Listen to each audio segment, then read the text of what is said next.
Let's talk right now to Ben Habib. He's the former deputy leader of Reform UK and joins us to talk about, well, the latest madness when it comes to illegal migrants and asylum seekers. Good morning to you, Ben. Good morning, Julia. Thank you very much indeed for joining us. It's fascinating. I mean, interesting that Keir Starmer has touched on the issue of legal migrants coming over, taking jobs.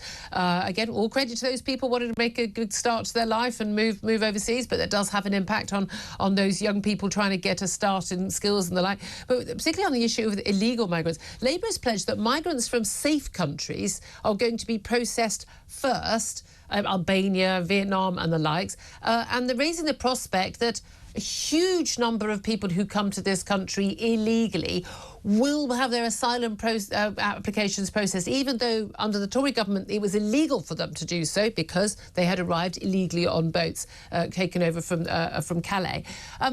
Prospect of 70,000 people being offered asylum out of that list of 100,000. What do you make of that? Well, if they come from safe countries, they should simply be sent back. Yeah. There shouldn't be a process because their countries are safe.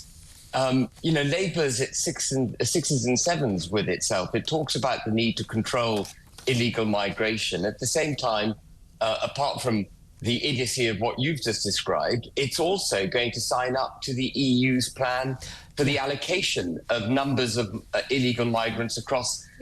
Something interestingly, which Keir Starmer, when we talked about that about a year or so ago, absolutely categorically denied.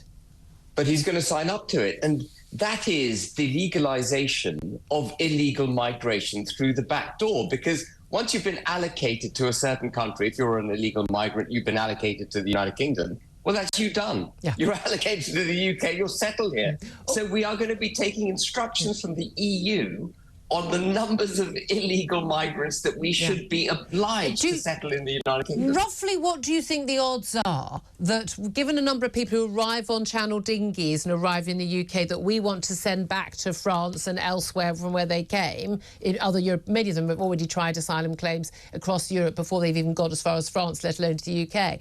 What do you think the odds are that the number of people that the EU will assign to us as our fair, in quotes, allocation will be more or less than the number of people we get to send back? It's a really good question. Under the Dublin Agreement, which Remainers used to accuse Brexiteers of having turned their back on when we left the EU, there were certain provisions which allowed the UK to send illegal migrants back to Europe, and we took illegal migrants from Europe. There was a kind of exchange.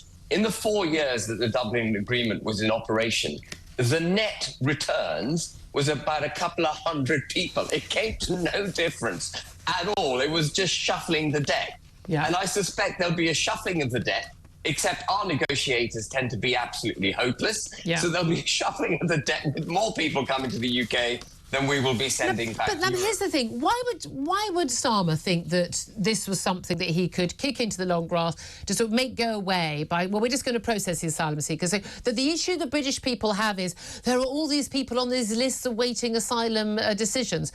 That's not the British people's concern. It's the number of people arriving. It's who's arriving. It's how they're arriving, and whether or not we know who they actually are. And the incredible largesse that we spend on them once they're here. You know, last year, the total bill for housing, medically caring for, providing translators, cash in their back pockets, dental care, all of that came to over £5 billion last year. And we're repeatedly told we can't have tax cuts or we can't do anything for the hard-pressed British worker.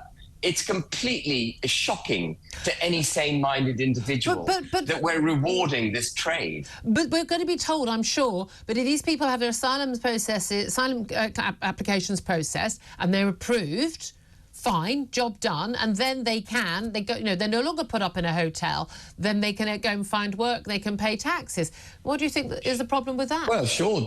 Well, I mean, that is precisely what he's going to do. To try and get rid of the optics of them being in hotels, he's going to speed up the asylum process. It's going to be a green light, effectively, to the authorities to welcome asylum seekers, get them out of hotels, get them ostensibly into the jobs market. But guess what?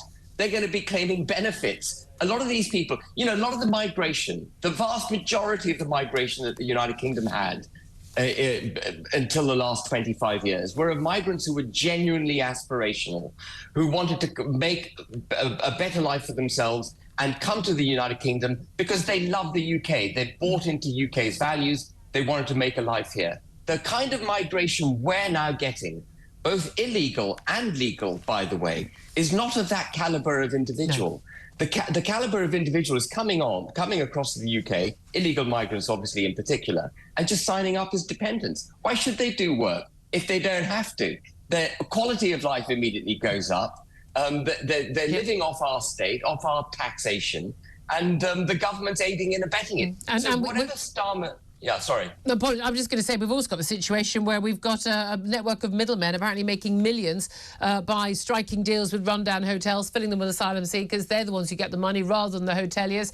Local people lose out because they don't get business from business people and tourists going as well. The impact is huge. It is vast. It's enormous. I don't think it's going away. I have a funny feeling this issue is going to be bubbling up in the same way it has for Joe Biden and Kamala Harris in the United States. It's going to carry on for Keir Starmer and Chancellor Reeves and everyone else along the way. Really good to talk to you, Ben Habib, former Deputy Leader of Reform UK. Thank you very much indeed.